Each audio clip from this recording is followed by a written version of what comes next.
Hey, what's going on, everybody? Welcome back to Year of the Batman. Today's BTAS episode is House and Garden, and so obviously it's going to be a Poison Ivy episode. But I must say, this episode is just straight up a horror movie. Like I genuinely would love to see a live adaptation of this episode, like as a full ass movie, just because there's so much horror elements to it, and I feel like there's a lot to be delved in with character development and whatnot. It's really good stuff. So anyway, um, uh, a cactus monster. It's kind of like if the Hulk and the cactus had a baby. Um, robs this like billionaire, and he like poisons the guy, and you find out like he was taken to a hospital. They don't really know what the toxin is. And apparently, it's like the fifth guy that month, and Batman he comes in. He's like, well, suspect number one's probably Ivy, idiots. And Gordon's like, yeah, it's probably not her, because she's married these days. Batman's like, what? She's like, yeah, she's been out for like 6 months and she's married now. And Batman's like, what? Which I find so unbelievable, in all honesty, just because first day Penguin was released out of Arkham, he was at his abandoned building, and he was like, if you mess up, I'm gonna fuck you up. Got it? Hey, Penguin, look at me. I will fuck you up, okay? And I just find it so hard to believe that Batman didn't keep tabs on Ivy, who I would argue is a way more deadly threat than the Penguin, for 6 months. I'm like, Batman, what the fuck were you doing for 6 months? Like, you got to be on top of that. So him and Gordon, they go to Ivy's house, and she's just a happy mom with the two kids. It's the guy's divorced, so that's his kids, and then he got remarried with Ivy. Their relationship, he was on, I think, like, I want to say it was like the board of directors at Arkham, and he also teaches classes at Gotham City University. Um, so they grew a connection over the course of her being let out, because she just yearned for, as she put it, like a more simple life. Like she wanted to settle down, have a family, and all that stuff. And everything kind of checks out. So Batman's like, all right, I guess you're fine, whatever. So Batman, he calls Robin in the middle of a date, so she kind of walks off, which Robin is a little understandably pissed. He's like, whatever, I got a job, it's fine. So he's like, hey, can you look up some information about this one professor? And he's like, oh yeah, I had him last year. He's a great guy. What about him? And Batman's like, well, he's married to Ivy. So yeah, just look into what you can. Robin's like, all right. And then not even like 2 seconds later, the Cactus Hulk comes in, and he's like, "Ah, and knocks him out." And then, so the next day, or maybe the night of, Bruce Wayne shows up, and they find out it's like the same guy. It's like the cactus monster thing, and they think that they're gonna use Dick Grayson as like a hostage, because it is Bruce Wayne's ward. So Bruce Wayne, he's driving back home, when all of a sudden this cactus monster he springs in from the back of Bruce's car, and he's got like, imagine, um like, just like no fingers for your arms at the end, but like big giant cactus spikes, kind of.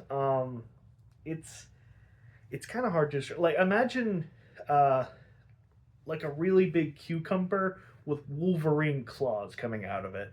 That's kind of what he was like. So anyway, he holds one of the claws to Bruce's neck, and he's like, "Hey, give me $5 million tomorrow night at the docks, or your kid dies. You good? Yeah, you're good." So Batman, he like kicks him out of the car. Well, I mean, he like swerves around to get him out of the car, and he's like left without a trace. So Batman's like, I don't know what the fuck to do, Alfred.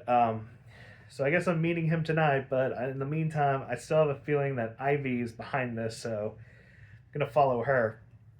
So he follows Ivy, sees like she has just a regular garden. She's taking care of the kids. She's just doing some shopping, just just being a mom and wife and stuff. So he's about to leave when all of a sudden he's up top of the chimney when all of a sudden he like gets wrapped around vines and Ivy's like, huh, can't help but notice you're spying on me. And Batman's like, well, fuck you. You've been poisoning people. She's like, Batman, come on. Come on. Come on. Batman's like, all right, that's fair. I'll be on my way. So it's the. I do find it funny. He's so much more lenient with women than men. Like it is not even funny. Um, so it's the night of the trade off. Batman gives him the money, and before he even gets a chance to get Dick, he gets ambushed by the Hulk cactus, and then the cactus, like there's a bit of a scuffle, and the cactus throws him into the dock, and you just see like him not coming up for a few minutes, and I'm just like, does Gotham City have a problem with people drowning, or do people not know how to swim in Gotham? Because a lot of people, they just throw somebody in water, and they're like, yep, they're dead. No need to wait around. They're definitely dead. And obviously Batman's not. So he comes out of nowhere. I don't know where the fuck he got this. He comes out in his like bat suit and whatnot because he did the hostage negotiation as Bruce Wayne. He comes out in the bat suit and also in a bat jet ski. I'm like, where the fuck did that come from, dude? Did you just like be like, all right, in case he throws me off the dock, I'm gonna need a jet ski to get back up real quick. Yeah, like I get the Batman prepared, but damn, that's a little too much prepared. So they scare the cactus guy off and saves Robin, and he's talking to Robin. And he's like, "Hey, or no, Robin's like, uh, fuck, what did he say? What did he say? Well, but anyway, they're getting to talking. He's like, I still have a feeling that like or Robin's like, I still feel like Ivy might be behind this, and Batman's like, no, she just wants to be left alone with her husband and two sons. And Robin's like, Bruce, this is kind of awkward. That professor has two daughters, and Batman's like, oh shit. So those two hurry to back where Ivy's house is. The husband's asleep, the kids are asleep. Ivy's nowhere to be found. So they're going to the greenhouse, and Batman, he's like messing with the with like some kind of controls to the greenhouse, and Robin's like, "What are you doing?" And he's like, "Insurance." I'm just thinking, Batman, tell Robin, don't be a dick. Like you're not telling us, the audience, but you can still tell him. You know, it's Robin. You can trust him. Uh, so they get down, or they get to the garden, and they notice like the plants are actually plastic, so they're not even real. So they lift up one of the plastic plant. It's not. I'm trying to think of the proper name for it. Plot, I guess. So they lift that up to reveal a hidden staircase, and they get down there, and there's like kind of a back to tank, but like sideways and open. And it turns out to be Carlisle, and they're like, "What the hell is going on here?" So they all get wrapped up in vines, and Ivy reveals herself. She's like, "Yeah, it's a me," and like this is some horrifying stuff right there. She has some like cabbages, like regular cabbages, but inside are growing human children. So she's been making these plant hybrid kids out of like I guess her DNA and the professor's DNA, and they can only be boys, so that's why she has sons.